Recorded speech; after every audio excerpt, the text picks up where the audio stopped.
মুর্তজা গোলাম মুর্তজা সাহেব, যে আপনার বাড়ি কি গোপালগঞ্জ? গোপালগঞ্জ, গোপালগঞ্জ টুঙ্গিপাড়া। টুঙ্গিপাড়া। তাই, তা আপনার সাথে যে বসে আছে আপনার নাম? আমার নাম আক্তার হোসেন। আক্তার হোসেন। আপনার বাড়িও কি? আমার বাড়ি টুঙ্গিপাড়া থানা, থানা, জেলা গোপালগঞ্জ। তা এই মোস্তফা সাহেব আপনার কি হয়? আমার চাচা হয়। চাচা হয়।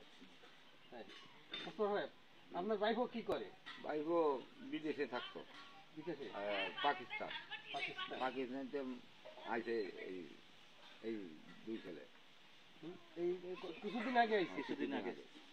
এই 2024-এও পাকিস্তানে ছিলেন? 24-এর পরে আসছেন? 24-এর পরে আসছেন। তা এখন বাংলাদেশের অবস্থার পাকিস্তানের অবস্থা পার্থক্য কি বলেন? বাংলাদেশ আর পাকিস্তানের অবস্থা বহুত ফারাক হয়েছে। আগে বেশি ফারাক ছিল, আসমান জমিন তামাত। আর এখন আস্তে আস্তে বরাবর হয়ে যাচ্ছে। কারণ শেখ হাসিনা যে শ্রম ছিল उस टाइम बहुत कुछ इधर कम दाम ছিল আর পাকিস্তানে বহুত महंगाई ছিল।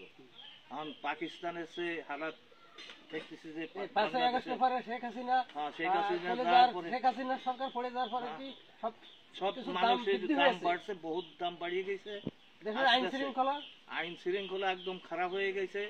কত লুটপাট হয়ে গেছে, কত থানা লুটপাট হয়েছে, কত পুলিশ মারছে, কত বান্দা মারা গেছে, এর কোনো সংশোধন হয়নি। আর কবে হবে না হবে বোঝা যায় না। আপনি কি জানেন আমাদের গোপালগঞ্জে তো আমি দেখেছি আপনাদের একাত্ম বোধ আছে, মানে আপনাদের গোপালগঞ্জে কোনো ক্ষয়ক্ষতি মনে হয় হয়নি? ক্ষয়ক্ষতি হয়েছে, মানুষ ধরছে, ওয়ারেন্ট দিলে ঢুকইছে, ওয়ারেন্ট নিচ্ছে। এখন তো সেনাবাহিনী আছে, এই মুহূর্তে সেনাবাহিনী তো ম্যাজিস্ট্রেটের পাওয়ারে আছে। ম্যাজিস্ট্রেট ধরে তো পুলিশে নিয়ে যায়, সেনাবাহিনী ধরে পুলিশে নিয়ে যায়, পুলিশে নিয়ে যায়, মানে সেনাবাহিনী পুলিশ এসে ধরে নিয়ে যায়। তারপরে তারা চালান দেয়, করে কোর্টে কেউ চালান দেয়। মানে আপনাদের বাড়ি তো পড়েছে সেই বঙ্গবন্ধু যেখানে জন্মেছে সেই জায়গায়, এই জায়গায় টুঙ্গিপাড়ায়। টুঙ্গিপাড়ায়।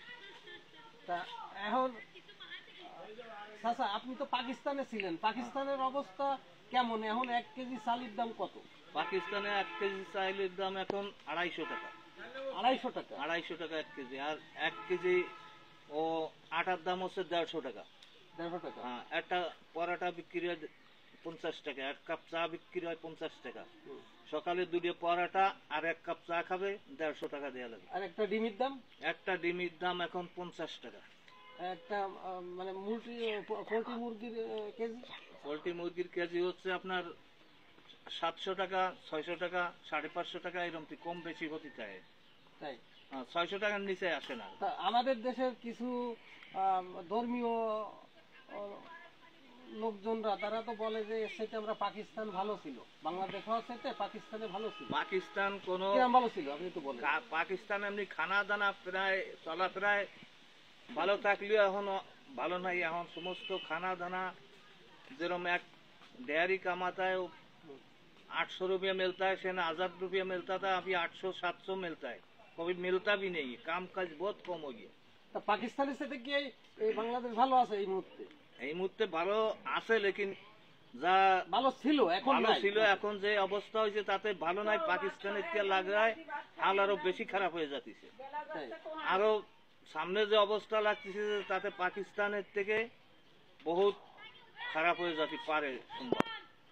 এই যে আমাদের পাকিস্তান, বাংলাদেশ, ইন্ডিয়া, এই 3 দেশের ভিতর কোন দেশ ভালো আছে এই মুহূর্তে? এই 3 রাষ্ট্রের ভিতরে এখন দেখা যায় ইন্ডিয়া খুব ভালো আছে। ইন্ডিয়া ভালো আছে? ইন্ডিয়া। আমাদের বাংলাদেশের কিছু লোকজন তো ইন্ডিয়া বিরোধী কথা বক্তৃতা দিচ্ছে, ইন্ডিয়া বিরোধী বক্তব্য রাখতেছে।